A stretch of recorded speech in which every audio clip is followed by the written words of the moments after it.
কিছু একটা বাহানা ঠিকই করবি। তোকে তো আমি আগেই বলেছিলাম যে আমার কাছে বাড়তি কোনো টাকা নেই। ঠিক আছে চল, এত করে যেহেতু বলছিস, দেখি বাঘ মামা বাকিতে কিছু লিচু দেয় কিনা। বাঘ মামা, আপনার দোকানের লিচুগুলো বেশ সুন্দর দেখাচ্ছে। তার লিচুগুলো কত করে বিক্রি করছেন মামা? আমার দোকানের লিচুগুলো 100 পিস মাত্র 500 টাকা শেফা। তুই যদি নিস তাহলে তুই আমাকে 50 টাকা কম দিস। না গো বাঘ মামা, 100 লিচু নিব না। আপনি আমাকে 15 থেকে 20টা লিচু দিন। আমি 2-3 দিন পর এসে আপনাকে টাকা দিয়ে যাব। আমার কাছে যে এখন কোনো টাকা নেই। আমার বাজার করে সব টাকা শেষ হয়ে গেছে। মেয়েটা যে লিচু খাওয়ার জন্য বড্ড বায়না ধরেছে, না করছি তবুও শুনছে না। তবে আপনি নিশ্চিন্ত থাকুন, আপনার টাকা আমি 2-3 দিন পর এসে দিয়ে যাব মামা। আরে শেফা, আমি তোকে বাকিতে কোনো লিচু দিতে পারবো না। আর আমি 100 পিসের নিচে কখনো লিচু বিক্রি করি না। এখান থেকে যা তো, অযথা আমার সাথে আর তর্কে জড়াস না। আচ্ছা ঠিক আছে বাঘ মামা, আমি আপনার সাথে তর্কে জড়াতে যাব কেন? আপনার জিনিস আপনি না দিলে তো আমার কোনো জোর নেই। তবে আপনারা বড় অকৃতজ্ঞ। আমার স্বামী বেঁচে থাকতে আপনাদের কত উপকার করেছে, কিন্তু এখন আমার টাকা পয়সা নেই বলে আপনারা আমাকে কত অবহেলা করেছেন। যাই হোক, আমি আর কখনোই আসবো না আপনাদের কাছে বাকিতে কিছু চাইতে। আমার টাকা হলে তখন আমার মেয়েটাকে লিচু কিনে দেব। ওমা, তোমার রান্না করতে আর কতক্ষণ লাগবে? আমার যে খুব খিদে পেয়েছে, খিদে পেটে চোচো করছে। এই তো রে মা, হয়ে এসেছে। আর একটু সময় লাগবে। তুই এখানে বস, তারপর রান্না হলে খেতে পারবি রে মা। ও, তোমার রান্না এখনো দেরি হবে? আচ্ছা মা, আমি তাহলে টিনের সাথে একটু খেলা করে আসি। ততক্ষণে তোমার রান্না শেষ হয়ে যাবে। আর তোমার রান্না শেষ হলে আমি এসে খাবার খাবো।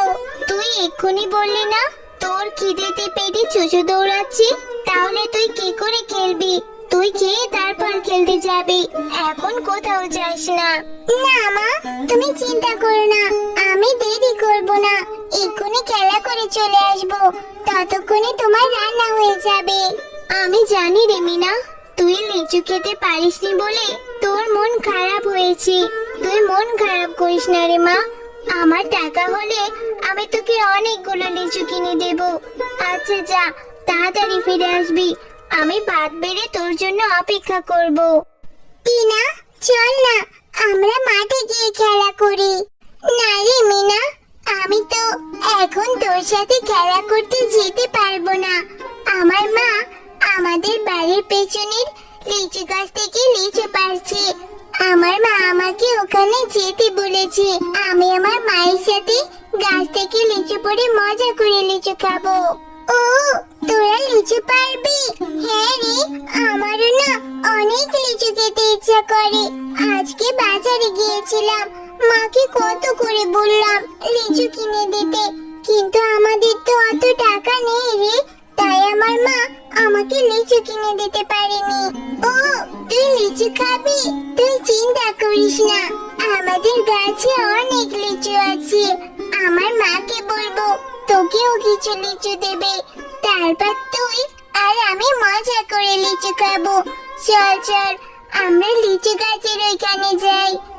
ও মামা, তোমার তো দেখছি লিচু পাড়া প্রায় হয়ে গেছে।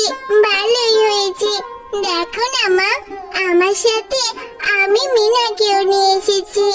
জানো মা, মিনা নাকি খুব লিচু খেতে ইচ্ছে করছে। ওর মায়ের টাকা নেই বলে ও লিচু কিনে খেতে পারেনি। তুমি মিনাকে কিছু লিচু দাও না মা। আরে টিনা, তুই আবার এই গরিবটাকে সাথে নিয়ে এলি কেন? তোকে তো একাই আসতে বলেছিলাম, এই ছোট লোকটাকে সাথে নিয়ে এসেছিস। এখন আবার একে লিচু দিতে হবে। লিচুর অনেক দাম, একে কি করে লিচু দেব? ও মা, তুমি এভাবে কেন কথা বলছো? ওরা গরিব হতে পারে, কিন্তু মিনা ও মিনার মা অনেক ভালো। জানো, মিনাদের বাড়িতে গেলে মিনার মাও আমাকে কত খাবার খেতে দেয়। দাও না মা, একটা লিচুই দাও ওকে। আরে হ্যাঁ, সেটাই তো বলছি। ওরা যদি গরিব হবে তাহলে এত দামি ফল কেন খেতে হবে? ওরা কম দামি ফল খেলেই তো হয়। কাকিমা, আমার মায়ের কাছে যে অত টাকা নেই, তাই আমার মা বাজার থেকেও আমাকে লিচু কিনে দিতে পারেনি। থাক, আমার লিচু লাগবে না। আরে আমার আবার দয়া শরীর, আমি কাউকে না করতে পারি না। আচ্ছা ঠিক আছে মিনা, এই যে আমার সামনের এই ঝুড়ির লিচুগুলো নিয়ে যা। এই লিচুগুলো নিয়ে তোরা মা ও মেয়ে পেট পুড়ে খাবি। তুমি সত্যি বলছো কাকিমা? তাহলে তো অনেক মজা হবে। আচ্ছা ঠিক আছে, আমি এই লিচুগুলো নিয়ে বাড়িতে চলে যাই। মা দেখলে খুব খুশি হবে।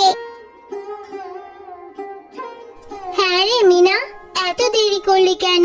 তোর জন্য আমি সেই কখন থেকে অপেক্ষা করছি। আর তোর এখন বাড়ি ফেরার সময় হলো, আবার সাথে করে এগুলো কি নিয়ে এসেছিস? ও মা, এগুলো লিচু টিনার মা বাঘিনী কাকিমা আমাকে দিয়েছে। ওরা ওদের গাছ থেকে লিচু পাড়ছিল, আর আমি যখন গিয়েছিলাম টিনার সাথে, টিনা ওর মাকে বলতে লিচুগুলো আমাকে দিয়ে দিয়েছে। এই লিচুগুলো এখন তুমি আর আমি খাবো মা। মিনা, তোকে তো আমি বললাম যে তোকে টাকা হলে আমি লিচু কিনে দেব। তুই এই লিচুগুলো কেন আনলি রে মা? এই লিচুগুলো তো পচে গেছে, এই লিচুগুলো খাওয়া যাবে না। তুই এক্ষুনি এগুলো ফেলে দিয়ে আয়। হ্যাঁ মা, তুমি ঠিকই বলেছো।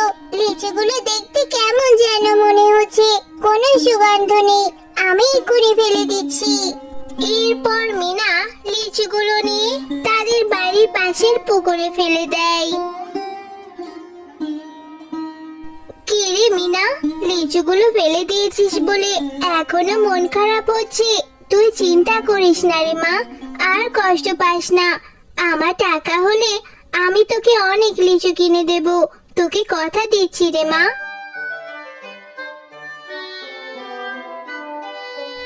মা দেখো দেখো, পুকুরে কত বড় একটা লিচুর গাছ হয়েছে। কালকে যে পচা লিচুগুলো ফেলে দিয়েছিলাম, ওই লিচুগুলো থেকেই মনে হয় এত বড় লিচুর গাছ হয়েছে। মিনা, আমি জাদু লিচু গাছ। তোমরা মা ও মেয়ে অনেক ভালো। এখন থেকে এই গাছের লিচু তোমরা বিক্রি করতে পারবে, আর ইচ্ছা মতো লিচুও খেতে পারবে। এই গাছের লিচু কখনোই শেষ হবে না। জাদুর লিচু, লিচু তো দেখছি আবার কথাও বলে। নিশ্চয়ই আল্লাহ আমাদের উপর দয়া করেছে। এখন থেকে আমার মেয়েটা রোজ রোজ লিচু খেতে পারবে। হ্যাঁ মা, দেখো এই জাদুর লিচুটা কত সুন্দর, আমার সাথে কথাও বলছে।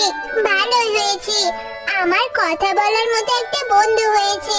আর এখন থেকে আমরা এই লিচুগুলো খেতে পারবো, আর বাজারে বিক্রি করলে আমাদের কষ্ট হচ্ছে।